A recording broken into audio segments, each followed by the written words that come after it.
Hello,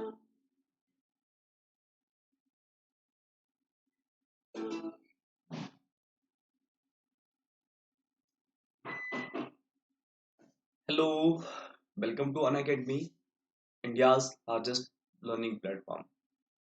Myself Anil Sujanian, and in this video, I'm going to discuss about the modern history topic named Dutch, Netherlands, Holland, and Britain. This topic will be very helpful for your UPSC pre-mains examinations and those students who are preparing for state PSC and SSC, CDS exams also, because this subjects is great important in that exams, because यहाँ पे जितने भी आपके पास exams होते हैं आपके पास history लगातार पूछा ही जाता है। बस 1 सेकंड के लिए, 1 minute.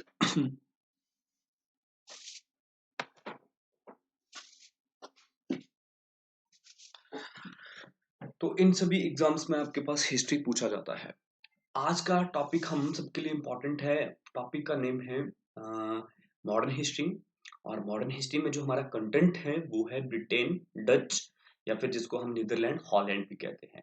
So crack all Bihar exams with us. वैसे हम यहाँ पे जो अपना टारगेटेड एग्जाम लेके चल रहे हैं, जिसके ऊपर हम टारगेट कर रहे हैं, वो हमारा बीपीएससी है, बिहार पब्लिक सर्विस कमीशन है। क्लियर है?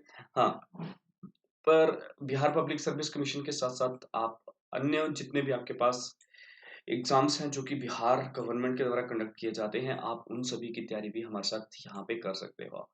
जैसे कि आप सभी को पता ही है, अनअकैडमी वो प्लेटफॉर्म है जिसमें आपके पास जितने भी एग्जाम्स रहते हैं, चाहे आप लोअर क्लासेस की ट्यूशन रख लो, ट्यूशन क्लासेस रख लो। उसके बाद अगर मैं बात करूँ तो अपर क्लासेस में आप आईएएस, यूपीएससी, जितने भी आपके पास ये एग्जाम्स रहते हैं उनकी आप यहाँ पे अच्छे से तैयारी कर सकते हो। बैंकिंग, नीट, एमपीएमटी, जितने भी आपके पास कोर्सेज हैं वो अनअकैडमी यहाँ पे देता है। तो यहाँ पे आप अनअकैडमी पे हर किसी एग्जाम्स की बढ़िया से तैयारी कर सकते हो, चाहे आप टेक्निकल फील्ड से ही बिलोंग कर ही कर रहे हो, आप इंजीनियरिंग स्ट्रीम से ही क्यों नहीं बिलोंग कर रहे हो, आपको यहाँ पे बढ़िया से पढ़ाया जाता है। किसके द्वारा? अनअकैडमी के द्वारा। So let's crack Bihar exams with अस। जैसे कि मैंने आपको पहले अभी बता दिया है कि यहाँ पे बीपीएससी हमारा टारगेट है, जो कि आप इंडिया के सबसे बड़े प्लेटफॉर्म के साथ देख रहे हो, नाम है अनअकैडमी। अबाउट मी, मेरा नाम अनिल है और मैं हिस्ट्री सब्जेक्ट आपको इस कोर्स में दे रहा हूँ। वैसे मैं जीएस जनरल स्टडी का टीचर हूँ। बैचलर डिग्री, मैं अगर मैं बात करूँ, मैं बैचलर इंजीनियर हूँ। मेरी बैचलर डिग्री बैचलर इंजीनियरिंग से है, और मेरा जो यहाँ पे ट्रेड है वो है इंस्ट्रूमेंटेशन एंड कंट्रोल इंजीनियरिंग। मुझे लगातार 3 वर्ष हो चुके हैं पढ़ाते हुए।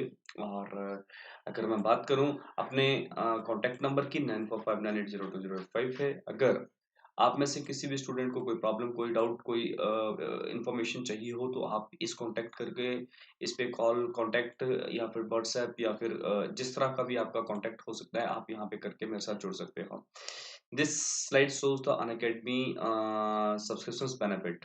आप सबके सामने है, पढ़ लीजिएगा। लाइव टेस्ट है, स्ट्रक्चर कोर्स है, अनलिमिटेड एक्सेस है। अगर आपको यहाँ पे कहीं पे भी दिक्कत आती है, कोई भी चीज़ समझ नहीं आती है, सो प्लीज़ नीचे कमेंट करिएगा। मैं आपको बढ़िया से यहाँ पे गाइड करूंगा कि नहीं, आपको कैसे अनअकैडमी सब्सक्रिप्शन खरीदना चाहिए। पहले अनअकैडमी सब्सक्रिप्शन होता क्या है वो आप ध्यान रखिएगा। सब्सक्रिप्शन का मतलब होता है कि इस पूरे कोर्स को खरीद लो, है ना। इस पूरे एग्जाम्स के लिए जो आपके पास सब्जेक्ट आते हैं, उन सब्जेक्ट्स को यहाँ पे पूरा पढ़ाया जा रहा है। अब वो आपके पास एक प्रॉपर कोर्स बन रहा है। तो बीपीएससी कोर्स को खरीदने के लिए आपको क्या बोल जा रहा है कि टेक बीपीएससी सब्सक्रिप्शंस, और जो कि 350 रुपये से स्टार्ट है। क्लियर है? हाँ, तो ये इंपॉर्टेंट है, ध्यान रखिएगा। अनअकैडमी वो प्लेटफॉर्म है जिसमें आपको बहुत से टॉप एजुकेटर पढ़ाते हैं। टॉप एडुकेटर भाई छोटा बड़ा कोई नहीं होता है, पर बस ये बात है कि उनको काफ़ी अच्छा एक्सपीरियंस हो चुका है उस फील्ड में, और काफ़ी अच्छे रिजल्ट्स उन लोगों ने यहाँ पे दिए हैं।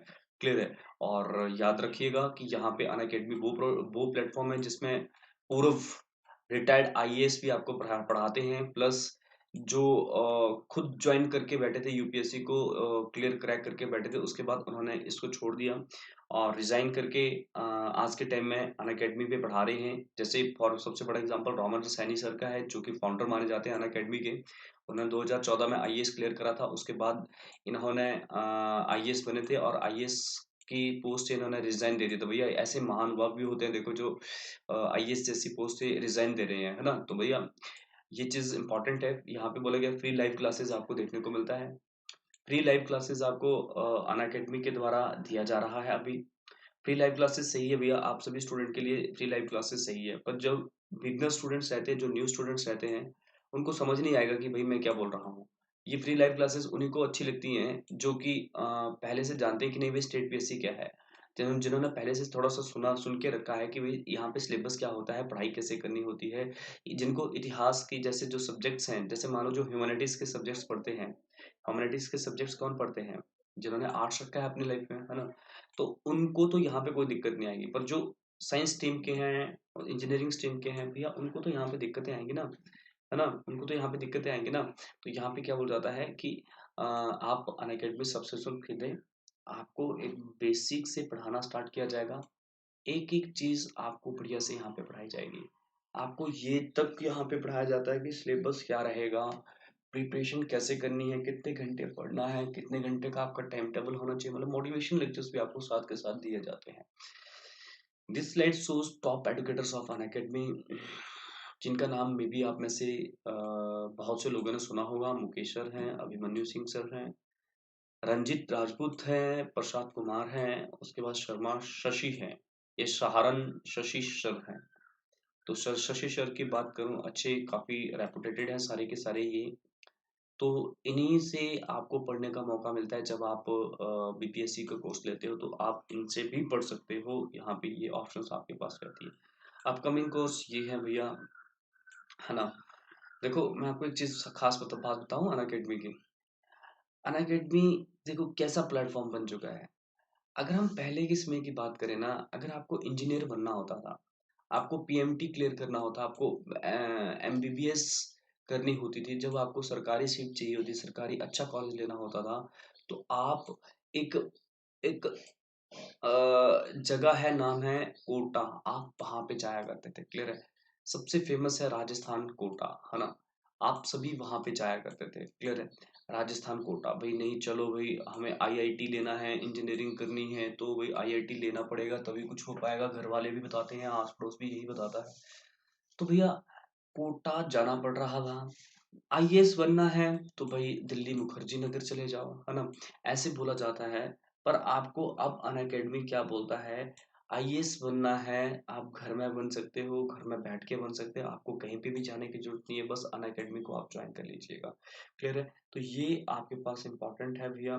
पहले के समय में due to lack of technology, due to lack of sources, यहाँ पे जो आपके पास ये बात बोल रहा हूँ मैं, है ना, हमें राजस्थान कोटा जैसे शहरों में जाना पड़ता था। आज के टाइम में आप घर में बैठोगे सब कुछ हो जाएगा, घर छोड़ने की जरूरत भी नहीं पड़ेगी, बस ये है कि आपको साइड होना पड़ेगा, मतलब घर में भी आपका ऐसा माहौल होना चाहिए, एक ऐसा कमरा जिसमें बस आप और आपकी किताबें। पागल होना पड़ता है भैया, है ना। देखो मैं आपको एक चीज क्लियर करवाता हूँ, एग्जाम्स ऐसे क्लियर नहीं होते हैं।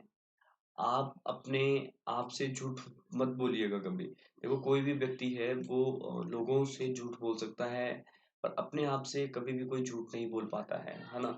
तो मैं आपको यही बोलता हूँ, देखो अगर आपने सच में पढ़ाई करनी है, सच में आपको अपना एग्जाम क्लियर करना है, तो मैं आपको ये चीज पहले क्लियर कर देता हूँ।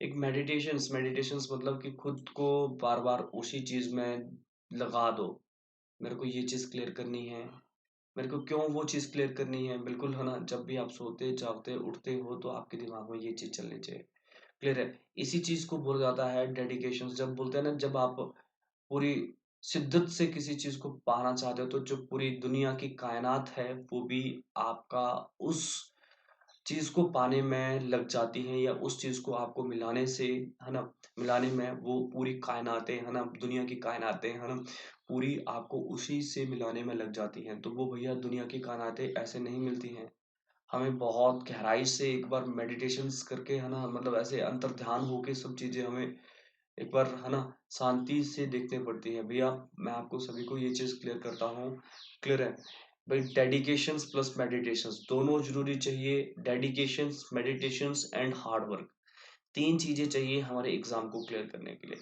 मैंने क्या बोला, एक डेडिकेशंस, डेडिकेशंस कि मेरे को करना है, दूसरा मेडिटेशंस कि मतलब उस चीज को बार बार अपने दिमाग में लाओ, आप इतने पागल हो जाओ कि जो आपके फोन है, फोन का पासवर्ड भी आप यही रख लो, BPSC, Bihar public service commission, मतलब अगर आप अपने उस गोल से भूल जाओगे, देखो कितनी चीजें मैं आपको सही सिखा रहा हूँ, एक बार आंखें बंद करके इन चीजों को सोचिएगा, देखना आपको कितना रिलैक्स मिलेगा और आप खुद ब खुद है ना आगे बढ़ने के लिए तैयार हो जाओगे।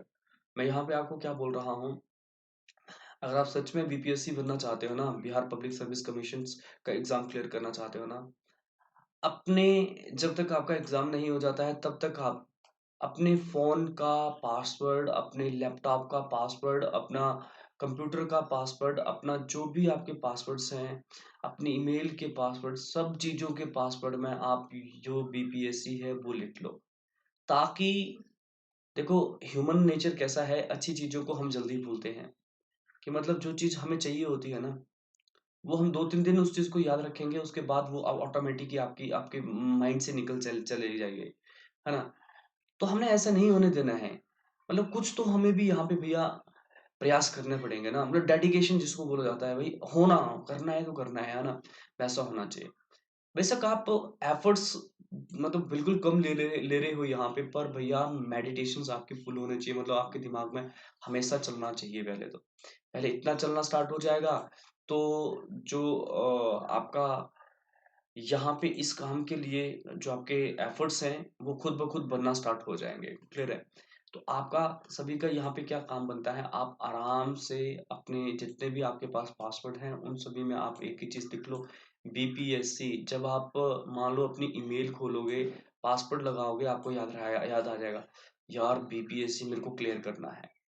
फिर आप कुछ टाइम उसके लिए सोचोगे, उसके बाद आप कंप्यूटर पे अपना ये लगाओगे, आप जैसे अपना लैपटॉप खोलोगे, अपना पासवर्ड लगाओगे, फिर से बीपीएससी, यार मैं भूल गया था, मेरे को फिर से यही करना है। बार-बार सोते-जागते आपके दिमाग में बीपीएससी दौड़ना ही चाहिए, तभी कुछ हो सकता है।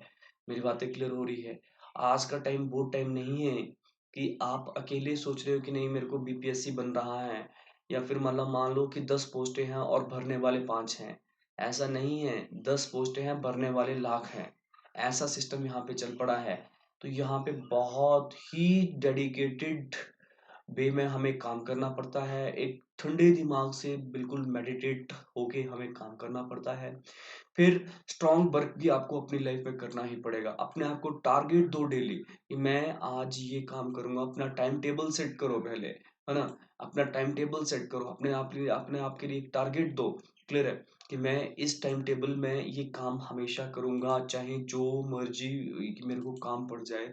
मैं इस चीज़ को पूरा कंप्लीट करूँगा ही करूँगा, चाहे जो मर्ज़ी हो जाए।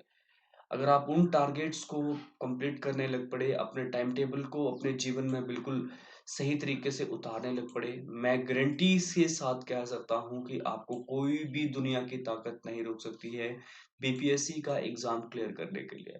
क्लियर है मेरी बातें? जी, मैं आप सभी को फिर से यही कहूँगा कि मैं अगर अपने एक्सपीरियंस की बात करूँ, यूपीएससी प्री में मैं 2 बार यहाँ पे बैठ चुका हूँ, बट ड्यू टू कम्युनिकेशंस लैकेज, मतलब कि जो एक लैंग्वेज स्किल्स पूरा नहीं होने के कारण जो मेरा मेंस है, मेंस में मैं 2 बार अटका हूँ। तो मतलब यही है कि मैं आपको अपने अनुभवों के कारण मैं आपको यहाँ पे अच्छे से गाइड कर सकता हूँ कि नहीं आप किस तरह से काम कर सकते हो। देखो दुनिया में जितने भी अभी भारत में जितने भी लोग हैं ना, आज के टाइम में बच्चा-बच्चा मेरे को आईएएस बनना है, मेरे को स्टेट पीएससी, मेरे को क्लर्क लगना है, मेरे को ये लगना है, वो लगना है। वो छोटी उम्र से ही पढ़ना स्टार्ट कर दे रहे हैं और मतलब बहुत तरीके से सारे के सारे पढ़ रहे हैं। सबने कोचिंग क्लासेस लगा के रखी है। अब आप उनमें से टॉप कैसे करोगे? तो भैया आप में कुछ अलग होना चाहिए।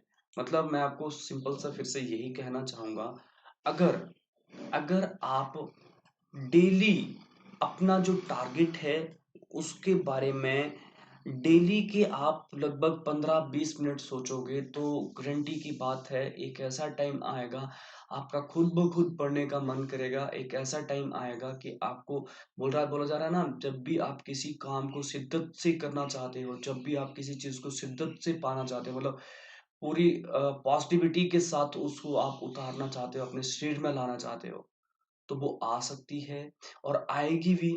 और उस टाइम जब आप बिल्कुल पॉजिटिव होके उस चीज़ को पाना चाहते हो, मतलब उसमें आपका कोई स्वार्थ नहीं छुपा है, तो भैया ये हमारा अट्रैक्शंस लॉ भी है ना? वो भी यही समझाता है। तो उस टाइम जितनी भी दुनिया में कायनातें हैं, मतलब जितनी भी दुनिया में पावर्स हैं, वो सारी की सारी आप ही की तरफ हो जाती हैं, आप ही को मंजिल दिलाने के लिए सारी की सारी काम करने स्टार्ट कर देती हैं। भैया बस बात ये है, अपने आप को जगाना पड़ेगा, अपने आप को उठाना पड़ेगा, तभी कुछ हो पाएगा। दुनिया में कोई भी चीज़ इम्पॉसिबल नहीं है भैया, मैं आपको बार-बार कहता हूँ।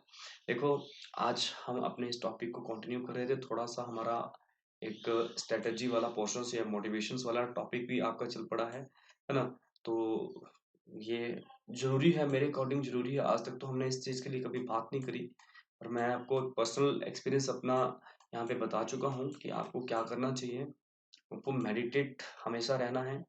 मेडिटेशन से बहुत सी पावर्स आती हैं, बहुत सी आपकी जो एक तरह से दिमाग में क्वेश्चंस हैं, उनके आंसर्स मिलते हैं। मेडिटेशंस ये नहीं कि आप तपस्या करने लग पड़ो, घर के बाहर आंगन में बैठ जाओ, सुबह शाम ऐसे बैठ जाओ, ध्यान में बैठ जाओ, ऐसा नहीं है।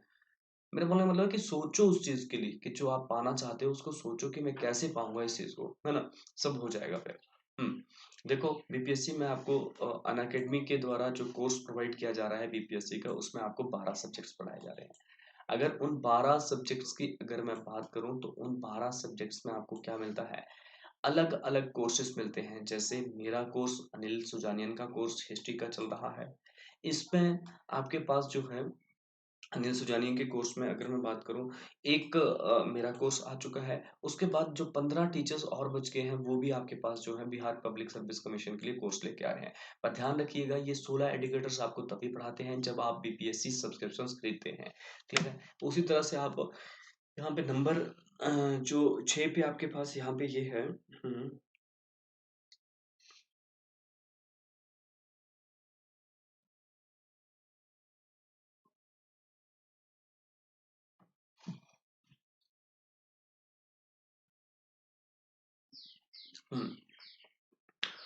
तो देखो यहाँ पे अगर मैं मेंटल एबिलिटी की बात करूँ, मतलब जनरल जो आपके पास एक रीजनिंग सब्जेक्ट होता है, अगर मैं उसकी बात करूँ, 7 एडुकेटर्स आपको पढ़ाएंगे। करंट अफेयर 5 एडुकेटर्स आपको पढ़ा रहे हैं। साइंस एंड टेक्नोलॉजी 5 एडुकेटर्स पढ़ा रहे हैं। लैंग्वेजेस के लिए हिंदी इंग्लिश ये वो जो है वो 2 कोर्सेज चल रहे हैं, इंपॉर्टेंट है भैया। और तो क्या ही जब चाहिए आपको ना भाई, यहाँ पे इंग्लिश हिंदी भी आपको पढ़ाई जा रही है। इन्वायरमेंट एंड इकोलॉजी का एक कोर्स चल रहा है, सिलेबस के आपके पास 4 कोर्स चल रहे हैं। तो ये कुल मिला के अनअकैडमी सब्सक्रिप्शंस के बारे में बातें थी। अगर अब हम बात करें, तो ये अनअकैडमी का जो बीपीएससी सब्सक्रिप्शंस है, उसका फीस स्ट्रक्चर है।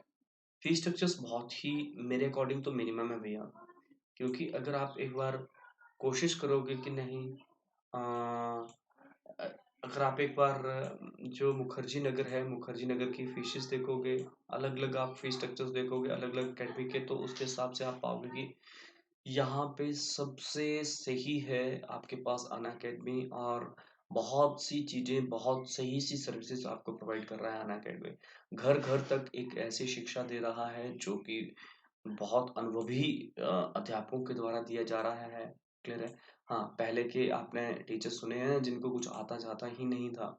वो डायरेक्ट क्या करते थे, ऐसे ही मतलब जिन्होंने कुछ नहीं करा है, बस नॉर्मल सा अपना डिग्री कर लिया है, और डिग्री पे एक सीक्वेंस बेसिस पे, है ना, एक बैच नंबर बैच सिस्टम के अकॉर्डिंग उनको यहाँ पे सीट मिल जाती है। क्लियर है? तो भैया वैसे यहाँ पे टीचर्स नहीं है। आपको मैं पहले क्लियर कर दूं, अन अकेडमी पे लगभग 2 महीने का डेमो प्रोसेस चलता है। 2 महीने लगातार इनकी यही प्रोसेस चली रहती है। क्लियर है? इनकी पूरी यही प्रोसेस चली रहती है ना? हाँ, कि कैसे हमें काम करना है, कैसे क्या करना है। क्लियर है? हम्म, तो यहाँ पे देखिएगा, 1 महीने का खर्चा आपके पास यहाँ पे बताया जा रहा है 1260। थोड़ा सा यहाँ पे, एक मिनट रुकिएगा, थोड़ा लाइट प्रॉब्लम आ रही है यहाँ पे। हाँ जी, यहाँ देखिएगा, 1 महीने का खर्चा 1260 है। 3 महीने का खर्चा 3150 है। 6 महीने का खर्चा 5040 है। उसके बाद अगर हम बात करें 12 महीने की बात करें, तो 6300 है। 24 महीने में आपके पास जो है वो 7,560 है। अभी-अभी हमने बात करी थी भैया कि जो अनअकैडमी सब्सक्रिप्शंस है, वो महीने का बीपीएससी के लिए 315 का सब्सक्रिप्शंस लेके आ रहा है। मतलब महीने के आपके पास 315 आपको रुपए देने पड़ रहे हैं। क्लियर है? तो ये भैया ये है वो वाला प्लान। 24 महीने जब 2 साल के लिए आप अनअकैडमी से जुड़ते हो तो बहुत ही मिनिमम खर्चा आपको यहाँ पे करना पड़ता है। अगर उसके बाद की अगर मैं बात करूँ तो यहाँ पे 525 की अगर मैं बात करूँ, 525 रुपए आपके पास पर मंथ पड़ रहे हैं, जो आपके पास 1 साल का सब्सक्रिप्शंस है।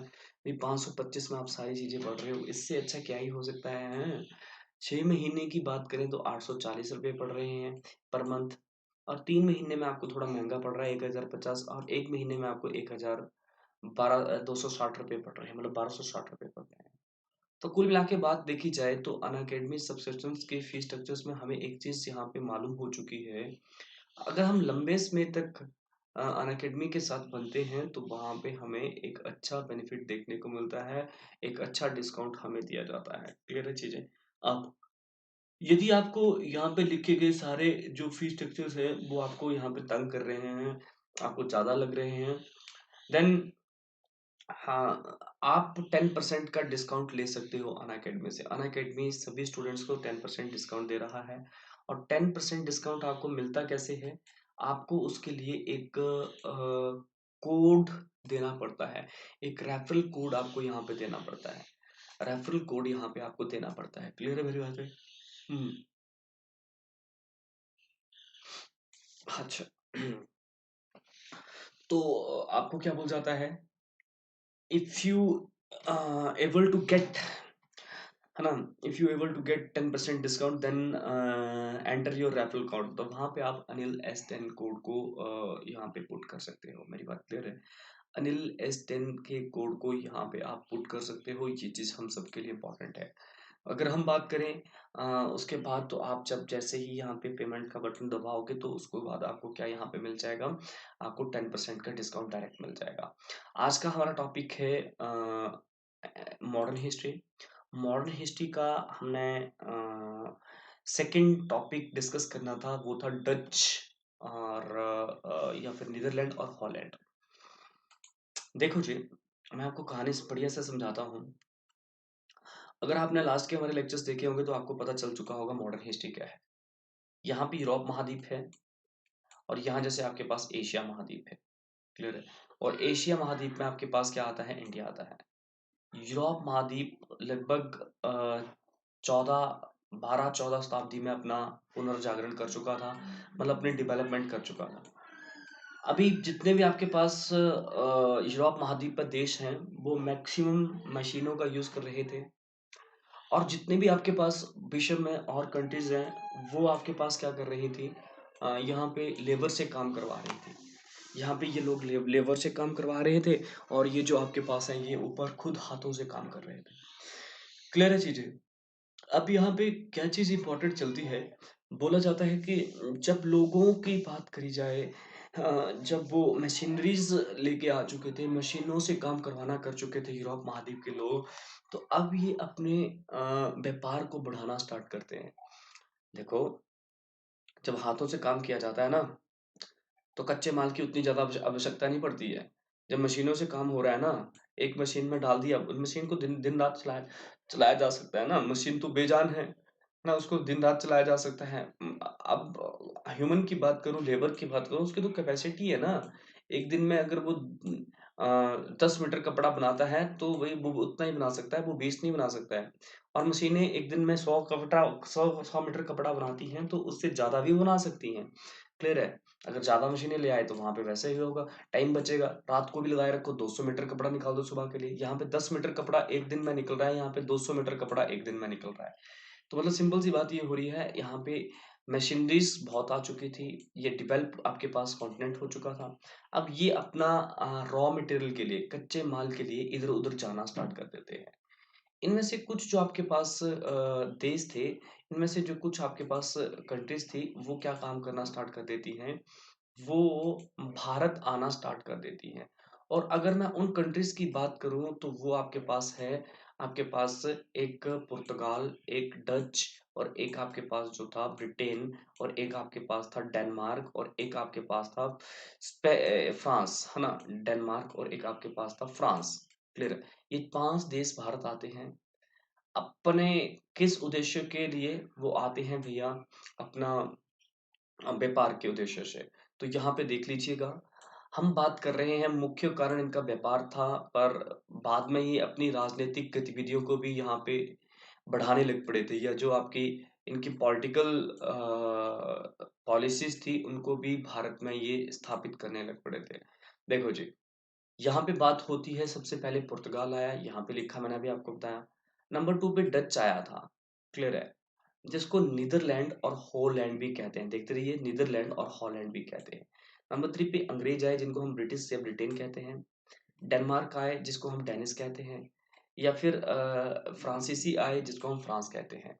तो देखिएगा, हमने यहाँ पे जो पहला आपके पास टॉपिक है, नाम है पुर्तगाल, उसको बढ़िया से कंप्लीट कर दिया है।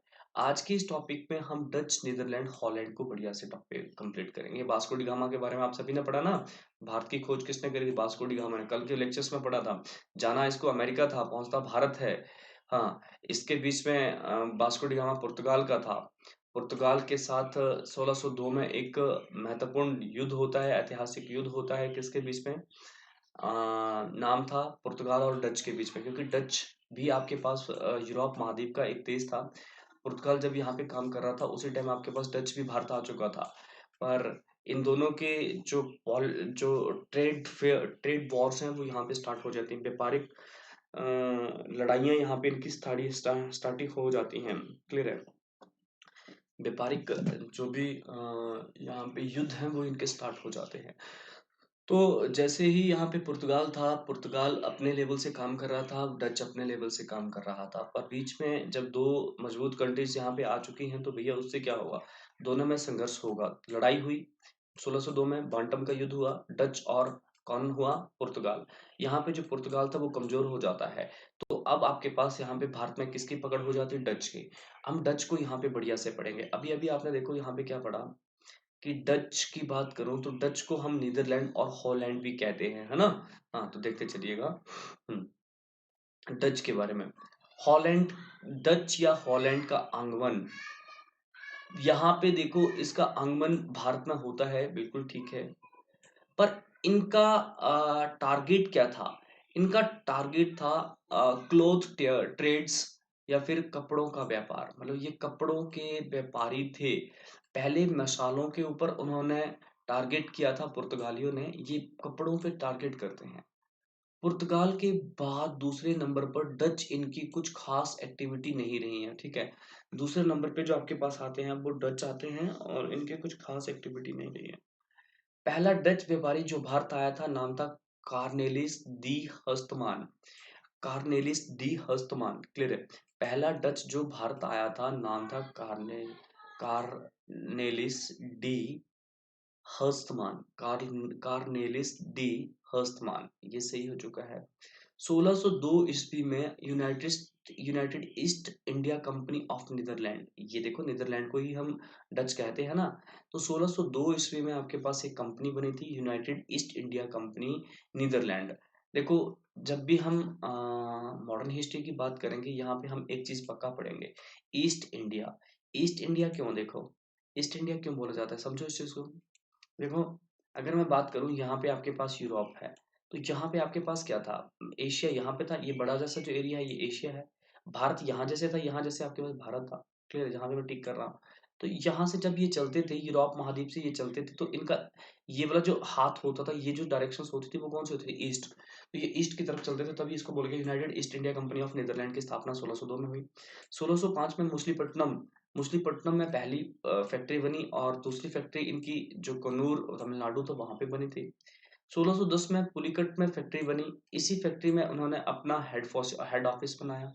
इसके बारे में कुछ खास नहीं है, हमने पहले क्लियर कर लिया है, पर जो एग्जाम प्रोस्पेक्टिव से इंपॉर्टेंट है, 1616 में सूरत में फैक्ट्री, पिपली में भी फैक्ट्री, बिमलीपट्टनम में फैक्ट्री, चिंसूरा में आपके पास फैक्ट्री, कासिम बाजार में पहली बार फैक्ट्री खोल दी थी। अब डच के बारे में अगर हम बात करें, मुख्य जो इनका व्यापार था वो वस्त्रों का व्यापार था। मतलब जो रेशम है, रेशम को यहाँ से ले जाया करते थे, बाद में यूरोप महाद्वीप में अपने देश में जाके उसको मशीनों से तैयार करवाया करते थे। मशीनों से तैयार करवाने के बाद उनको यहाँ पे बहुत ही कम पैसे में बेचा जाता था, जिससे भारत के जो उद्योग धंधे थे वो खत्म हो चुके थे। मतलब सिंपल सी बात ये है ना, अंग्रेज यहाँ पे आ रहे हैं, यहाँ से भारत से वो क्या लेके जा रहे हैं, कच्चा माल। कच्चे माल में लेके जा रहे हैं रेशम। रेशम लेके बाहर से खरीद के, अब जैसे ये खरीद के लेके गए तो यहाँ पे इन्होंने बनवा दिया, वो कच्चे माल का उन्होंने कपड़े बनवा दिए। यहाँ पे कपड़े बनाने वाले कौन थे, मशीनें। यहाँ पे कपड़े बनाने वाले कौन थे, कारीगर। भाई जहाँ पे कारीगर काम करते हैं ना, वहाँ पे पैसा ज्यादा लगता है, टाइम ज्यादा लगता है। मतलब कुल मिला के बात करी जाए तो पैसा ज्यादा लगता है। तो यहाँ पे मशीनें ना जब काम किया तो भैया इसमें लागत कम आई, मतलब पैसे कम लगे। तो ये वापस उसी माल को, तैयार माल को वापस इंडिया में लेके आते थे। अब उसी माल को यहाँ पे बेचते थे। तो भैया हमारे सामने दो ऑप्शंस होते थे, जैसे आज है ना चाइना का माल और इंडिया का माल, वैसे यहाँ पे दो ऑप्शंस हुआ करते थे कि हम सस्ता माल खरीदें या महंगा भारत का माल खरीदें। तो उस टाइम भी हम भैया सस्ता माल खरीदते थे, और वो हर किसी नागरिक का एक अधिकार है भैया। देशभक्ति होना बहुत अच्छी बात है, पर बोलते हैं ना चाइना का आविष्कार है ना, बहिष्कार करो। भैया हम लोग चाइना का बहिष्कार कैसे करेंगे। एक आम आम है ना, आम जो इंसान है वो चाइना के माल का कैसे आविष्कार बहिष्कार करेगा, कैसे उसको त्यागेगा। जब उसको वहां पे 10 रुपए किलो सामान मिल रहा है चाइना का, तो भारत में वही 50 और 100 किलो, 100 रुपए किलो मिलेगा, तो वो क्यों नहीं खरीदेगा। क्लियर है, वो चाइना का ही खरीदेगा। क्लियर है। पर अगर सच में ही इस तरह का काम करना हो, तो भैया जो हमारी अपर मिनिस्ट्रीज हैं, अपर मिनिस्ट्रीज को ये चीजें पहले ही आपके पास भारत नहीं आने देने चाहिए। पहले ये खुद ब खुद इनको परमिट दे रहे हैं भारत व्यापार करने का, बाद में खुद बोलते हैं बायकॉट चाइना प्रोडक्ट, है ना। तो वो चीज आप थोड़ा सा देखिएगा। चलो इस चीज को छोड़ो। 1623 तक अब सब कुछ सही चल रहा था। 1623 में आपके पास एक नया पंगा पड़ जाता है, ब्रिटेन आ जाता है। ये है ब्रिटेन, वो भैया सबसे खास मित्र राष्ट्र हमारा ना, मित्र ही बोलेंगे ना, जिसने 200 साल हमारा जीना हराम कर दिया। हम्म। तो बोल जाता है मित्र देश ब्रिटेन आ गया। बोला जैसे ही ब्रिटेन यहाँ पे आता है तो दोनों के बीच में समझौता हो जाता है कि इतना क्षेत्र में आप व्यापार कर लो, इतना क्षेत्र हम कर लेंगे। अब देखो दोनों में यहाँ पे कंपटीशन सा देखने को मिलता है, पर इसका सीधा सा असर जो था वो डच के व्यापारियों को हो रहा था। क्लियर है। डच भारत से पहले इंडोनेशिया जैसे क्षेत्रों में व्यापार किया करते थे। इंडोनेशिया समझते हो ना आप, हाँ नीचे, हाँ। तो इंडोनेशिया जैसे क्षेत्रों में व्यापार करते थे। उनका ज्यादा फोकस उन्हीं क्षेत्रों में था, नाम था, जो आपके पास इंडोनेशिया वाले क्षेत्र थे। पर अब क्या होता है कि परिस्थितियां बहुत जल्दी से बदलती हैं। इनका इंटरेस्ट यहाँ से खत्म होना लगता है। इनका इंटरेस्ट साउथ ईस्ट कंट्री से ये साउथ ईस्ट कंट्री है नाम इंडिया, वहां से खत्म होना स्टार्ट होता है, और वो इंडोनेशिया की तरफ बढ़ना स्टार्ट हो जाते हैं। बाद में डच आपके पास चले गए थे। ध्यान रखना, डच और ब्रिटेन के बीच में एक लड़ाई हुई है जिसको हम बोलते हैं 1759 की लड़ाई। उसको बोल जाता है बेड्रा की लड़ाई। क्या नाम है, 1759 की लड़ाई, जिसको हम बोलते हैं बेड्रा की लड़ाई। क्लियर है चीजें, हाँ। तो बेड्रा की लड़ाई में आपके पास जो डच हैं वो तो फिर, है ना, एक तरह से बुरी तरह से हार जाते हैं। देखेंगे आगे आएगा आपके पास बेड्रा की लड़ाई पर, ध्यान रखिएगा इस चीज को। नेक्स्ट आ जाइए, अंग्रेजों का आगमन। अंग्रेज भारत में आते हैं, कैसे आते हैं, क्या उसका काम था, कैसे नहीं आते हैं। क्लियर है। इसको कंटिन्यू करने से पहले आप सभी का काम बनता है कि प्लीज जल्दी से इस चीज को देखिएगा। सब कुछ सही चल रहा है।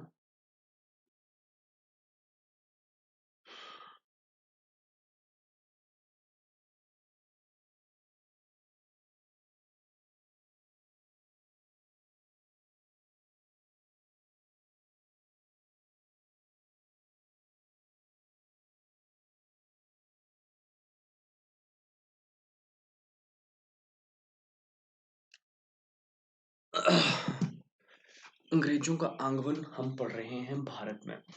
अंग्रेजों का भारत आगमन की बात करी जा रही है कि भारत में अब आपके पास, आपको पता है 1600 कुछ ईस्वी में ब्रिटेन भी भारत आ चुका था।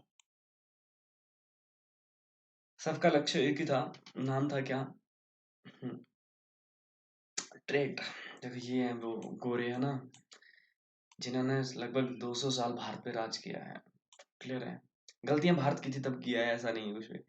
1559 ईस्वी में ईस्ट इंडिया कंपनी की स्थापना होती है। इसमें प्रथम जो महारानी बनती है, नाम था एलिजाबेथ। इसका निर्माण किया जाता है ईस्ट इंडिया कंपनी का, कि आप जब ईस्ट इंडिया कंपनी का निर्माण होता है तो बोल जाता है ईस्ट इंडिया कंपनी का निर्माण कब, कहाँ कहाँ, मतलब ये क्या बोलता है ईस्ट इंडिया कंपनी, मतलब ईस्ट इंडिया कंपनी बोल दिया जाता है कि भाई ईस्ट इंडिया कंपनी ब्रिटेन में बना दी जाती है। उस समय भारत का शासक होता है अकबर। ईस्ट इंडिया कंपनी जब भारत आई उस समय यहाँ पे जहांगीर बादशाह था। क्लियर है बात है। ईस्ट इंडिया कंपनी बनाई गई थी 1599 के लास्ट दिसंबर में, है ना। क्लियर है। उसको 1600 ही वैसे हम काउंट करते हैं। सबने सुना होगा कि 1600 में ईस्ट इंडिया कंपनी की स्थापना की गई है। बिल्कुल सही है। लगभग हम इसको 1600 में ही काउंट करते हैं।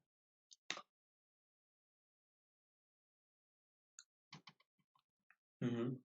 तो यहाँ पे क्या बात हो रही है कि अगर हम बात करें ईस्ट इंडिया कंपनी की, ईस्ट इंडिया कंपनी की जब स्थापना हुई थी ब्रिटेन में, तब उस टाइम भारत का शासक था अकबर।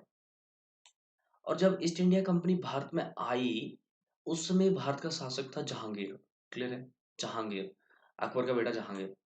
31 दिसंबर 1600 ईस्वी को कंपनी को 15 वर्षों तक भारत में व्यापार करने के लिए परमिशन मिली। ऑफिशियली लेटर दिया गया था कंपनी को, किसकी तरफ से, ब्रिटेन की तरफ से। मतलब ध्यान रखो, ये कोई एक ऐसी संस्था नहीं थी कि वो अपनी मर्जी से काम कर रही थी। ये ब्रिटेन गवर्नमेंट के द्वारा आपके पास एक ऐसा अभियान, एक ऐसा कार्यक्रम स्टार्ट किया गया था जिसके तहत आपके पास एक कंपनी बनाई गई। और वो जो कंपनी है वो आपके पास कहाँ को चल रही थी, वो चल रही थी कहाँ पे, हाँ, वो भारत में व्यापार करने के लिए चली थी। ठीक है। इसको एक परमिशन दे दी गई, 15 साल की परमिशन इसे दे दी गई, परमिशन मिल गई। सही है चीजें। अब इम्पोर्टेंट क्या चलता है यहाँ पे, बोल जाता है जैसे ही परमिशन इनको दी गई तो सबसे पहले यहाँ पे 1909 सॉरी 1609 1609 ईस्वी में कैप्टन हॉकिंस तथा टाइम रॉ जहांगीर के दरबार में जाते हैं हेक्टर जहाज में। क्लियर। जहाज का नाम था हेक्टर, जिस जहाज से आते हैं वो हेक्टर जहाज है। कारण क्या था कि व्यापार की परमिशन लेने, कैप्टन हॉकिंस और टाइम रॉ।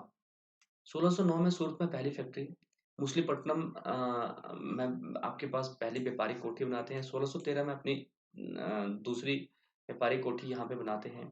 ये हमें पता होना चाहिए। 1629 ईस्वी में मद्रास को पट्टे पर ले लिया इन्होंने, मतलब एक तरह से होता है ना लीज पे। पूरे मद्रास को इन्होंने किराए पे ले लिया।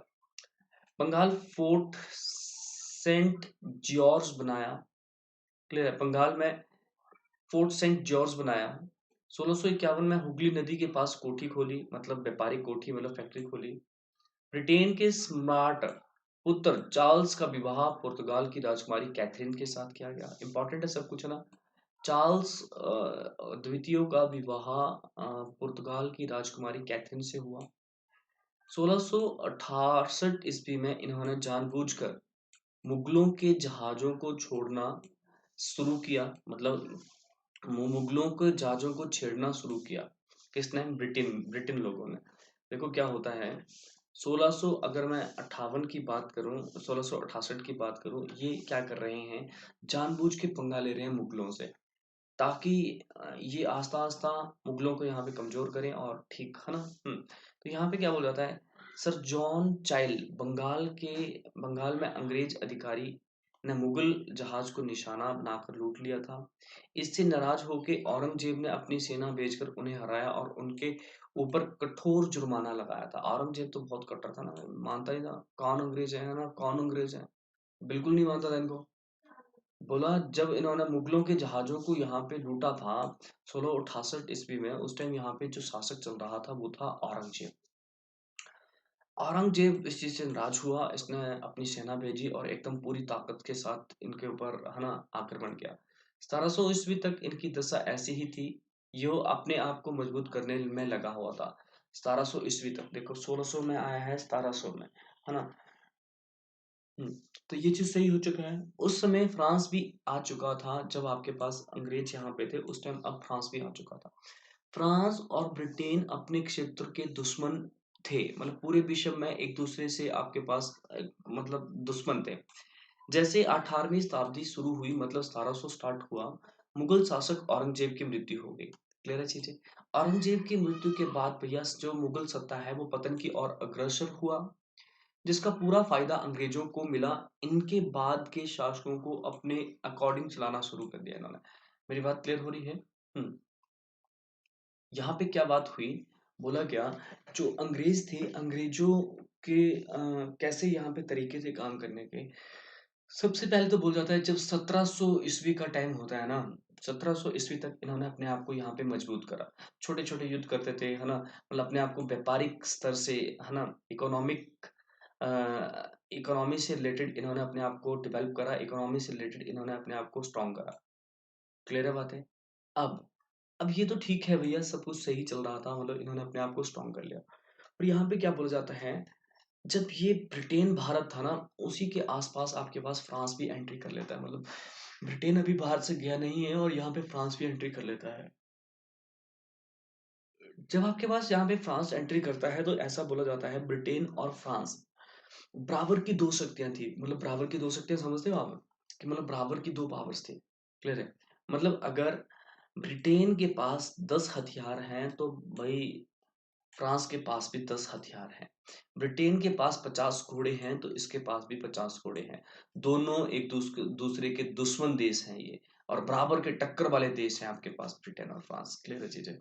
अब यहाँ पे हम बात करें 18वीं शताब्दी ईस्वी में शासक औरंगजेब की मृत्यु, मुगल शासक औरंगजेब की मृत्यु हो जाती है। जैसे ही औरंगजेब यहाँ पे मरता है या औरंगजेब की मृत्यु होती है, उसके बाद मुगल की जो सत्ता है, मुगल का पतन होना यहाँ पे स्टार्ट हो जाता है। मतलब मुगलों का यहाँ पे काम खत्म हो चुका था। उसके बाद जितने भी आपके पास शासक आए हैं मुगलों के, वो अंग्रेजों के अधीन ही रहे हैं, अंग्रेजों के अकॉर्डिंग ही चले हैं। क्लियर है? अंग्रेज किस तरह से मुगलों को अपने बस में रखते हैं वो आपको मैं नेक्स्ट लेक्चर्स में बढ़िया से बताऊंगा। तो आज के इस लेक्चर्स में आप सभी को थोड़ा समझ आ चुका होगा कि नहीं, कैसे हमें पढ़ाई करनी है, कैसे हम अपनी क्लासेस में सब कुछ बढ़िया से कर सकते हैं। चलो जल्दी से आप इस चीज़ का आंसर दो। जो भी मैंने आपसे यहाँ पे क्वेश्चन शेयर करे या जो भी मैंने आपसे चीज़ें शेयर करी, प्लीज़ उस चीज़ के पहले आंसर दीजिएगा। फिर मैं आपको जल्दी से यहाँ पे कंटिन्यू करवाऊंगा। हम्म। हाँ जी। जल्दी से इस चीज़ के आंसर दीजिएगा फिर हम काम करते हैं।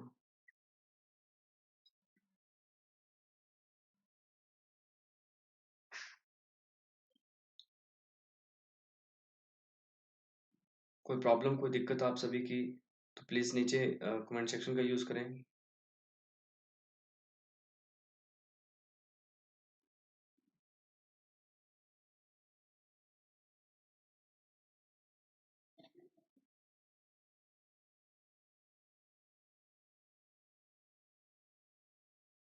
Everything is okay. I hope you are doing well. You are doing well. This is me, Anil Suzanian, and here's the complete lectures. Here's the complete lectures about me.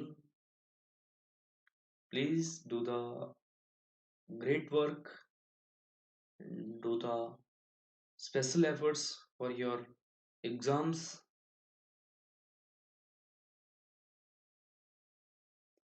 If you have any problems, if you have any doubt, please ask me. Please ask me if you have any doubt. So please ask me. Okay, everything is okay. Done. Then mm, once a minute.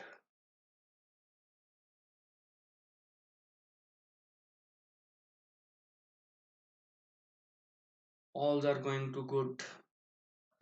Alls are going to do good. Mughal सत्ता के बारे में बात हो रही थी भैया। देखो मैं आपको थोड़ा सा एक चीज और बता देता हूँ। यहाँ पे बात हो रही थी मुगलों के बारे में ना। थोड़ा रेस्ट लेना जरूरी हो जाता है भैया। 1 डेढ़ घंटे का लेक्चर आपको पता ही है कितना परेशान कर देता है। जीएस में ना थोड़ा पढ़ाना थोड़ा सा मतलब लगातार बोलना बहुत मुश्किल हो जाता है। जीएस एक ऐसा सब्जेक्ट है जिसमें एडुकेटर्स 1 सेकंड के लिए चुप नहीं होता है ना? हुँ, तो इसमें आप लोगों को भी रेस्ट चाहिए होती है, मुझे भी रेस्ट चाहिए होती है। तो हम अपनी हैबिट्स यहाँ पे ड्रॉ करेंगे कि लगभग 5 से 10 मिनट तक हमें रेस्ट ज़रूर मिले ही मिले, है ना? हुँ, ओके। तो हम यहाँ पे बात क्या कर रहे थे? मुगलों के बारे में बात कर रहे थे। ये मुगल कौन है? मुगल हमने लास्ट लेक्चर्स में देखे ना अभी, है ना? अपने पुराने लेक्चर्स में हमने देखा मुगलों में। एक आता है आपके पास बाबर, जो कि मुगल सत्ता की स्थापना करता है। बाबर का बेटा अकबर, अकबर जो कि नहीं, बाबर का बेटा हुमायूं, हुमायूं का बेटा अकबर, है ना? बाबर, हुमायूं, अकबर, अकबर के बाद जहांगीर, लिख लीजिएगा। जहांगीर के बाद शाहजहां, शाहजहां के बाद आपके पास औरंगजेब। बाबर, हुमायूं, देखते चलो। मैं यहाँ पे आपको लिखवाता हूँ, देखो ये क्या चीज़ हमारे लिए इम्पोर्टेंट है। मैं आपको थोड़ा सा यहाँ पे बताता हूँ, देखना। हम्म हम्म, यहाँ पे देखिएगा आप। अगर मैं यहाँ पे पेन यहाँ पे लेता हूँ तो देखो क्या होता है।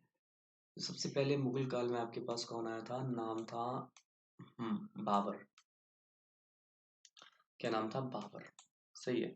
हम्म बाबर के बाद नंबर 2 पे मुगल काल में आता है उसका बेटा, नाम था हुमायूं। मतलब नंबर 2 लिख सकता हूँ मैं यहाँ पे। क्लियर है? देखो यहाँ पे हम और अच्छे से काम करते हैं, अच्छे से इस चीज को देखते हैं। 1 मिनट के लिए रुकिए। हम्म, बस 1 सेकंड के लिए आप रुकिएगा। बस ओनली 1 सेकंड। यहाँ पे अगर हम बात करें, देखो इस चीज के बारे में अगर हम बात करें, ये जो आपका ये पूरा सेशन चल रहा है, इसमें ऑप्शंस की बात भी आपके पास होगी। और हम्म हम्म यहाँ पे मैं आपको बताता हूँ arrow options automatically visible laitance. हम्म हाँ, ये जो आपके पास है ये वाला पोर्शन पढ़ो आप। मैं आपको यहाँ पे दिखाता हूँ, बढ़िया से सबको यहाँ पे आपको सब कुछ सिखाता हूँ मैं, ठीक है? देखो सबसे बड़ी बात मैं आपको ये चीज़ क्लियर करता हूँ। हमारी समझ बनना, सेशंस में समझ बनना इम्पोर्टेंट है। पढ़ाई हर कोई कर रहा है भाई, रट्टे हर कोई मार रहा है। जो समझ के पढ़ेगा ना वही सिकंदर बना जाएगा। क्लियर है? हाँ, तो सिकंदर बन जाओ जल्दी से।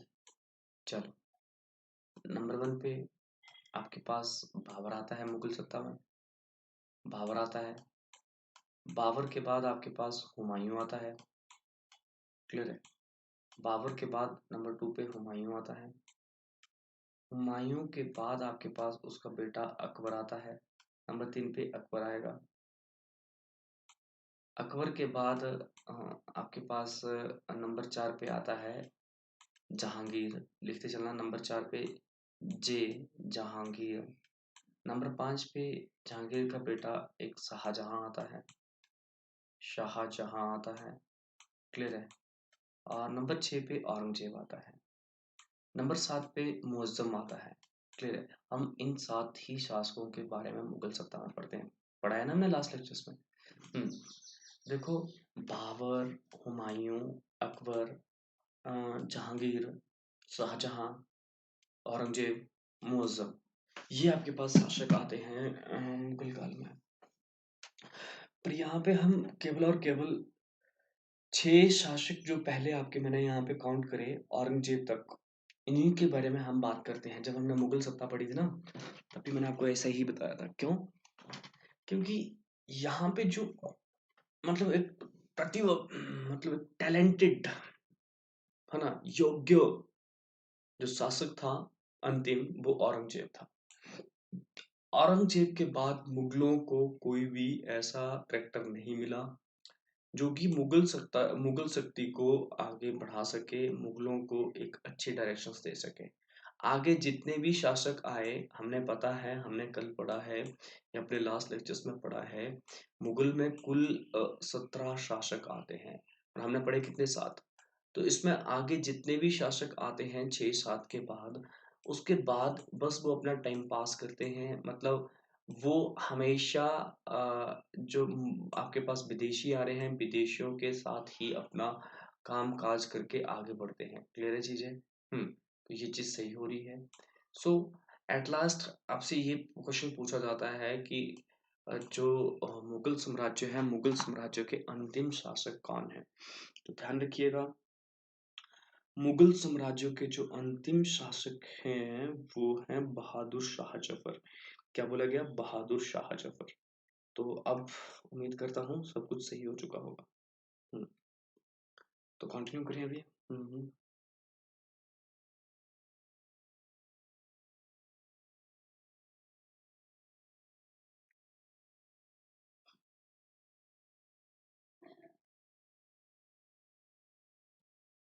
ओके जी। तो आज हमने अपना जो डच और अंग्रेजों वाला टॉपिक है मॉडर्न हिस्ट्री का, वो भी बढ़िया से देख लिया है। अब आप लोगों को बस यही कहा जाता है कि बढ़िया से इस पूरे टॉपिक को देखिएगा, सीक्वेंस से हमारी हिस्ट्री के जो कोर्स है उसको पढ़िएगा। आपको कभी भी कोई लाइफ में दिक्कत नहीं आएगी और आपकी इतनी अच्छी समझ बन जाएगी। देखो मैं आपको ये चीज बताता हूँ ना, पढ़ तो भैया आप किताबों में सकते हो, हम आपकी क्या हेल्प करते हैं? हम आपकी क्या हेल्प करते हैं? हम आपको समझ देते हैं कि भैया ऐसा इतिहास चल रहा है। तो समझ मैंने मेरे मेरे अकॉर्डिंग मैंने आपको बहुत अच्छी समझ दे दी है कि कैसे इतिहास था, कैसे इसको पढ़ना है, क्या करना है। क्लियर है? अब करना आपको है। आज के लिए काफी है। Thank you very much. मिलते हैं नेक्स्ट वीडियो में। धन्यवाद।